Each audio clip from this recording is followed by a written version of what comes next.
Mkuu wa wilaya Geita, mimi Grace Kingame, mkuu wa wilaya Nyang'hwale, na kukabidhi mwenge wa uhuru ukiwa unawaka, unang'ara, unameremeta na unapendeza.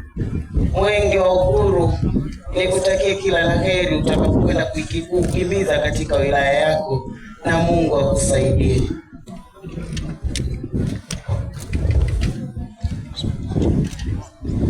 Mimi Hashim Abdalla Komba, mkuu wa wilaya ya Geita, ninakiri kupokea mwenge huu wa uhuru kutoka kwako dada yangu mpendwa, mkuu wa wilaya ya Nyang'hwale, Mheshimiwa Grace Kingame. Nimepokea mwenge huu wa uhuru ukiwa unawaka, unameremeta na ukiwa katika hali nzuri.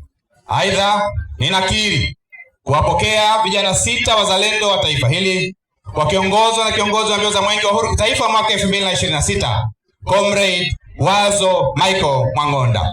Ninakiri kuulinda mwenge huu wa uhuru katika kipindi chote katika wilaya ya Geita. Ndani ya wilaya ya Geita, mwenge huu wa uhuru utakimbizwa katika halmashauri mbili: halmashauri ya manispaa ya Geita na halmashauri ya wilaya ya Geita.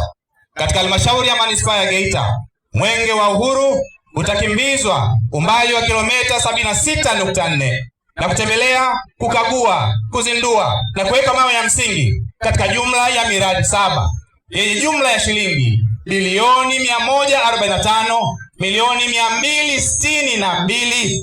145,262,300,800. Aidha, katika halmashauri ya wilaya ya Geita, mwenge wa uhuru utakimbizwa umbali wa kilomita 69.3 na kutembelea jumla ya miradi 7.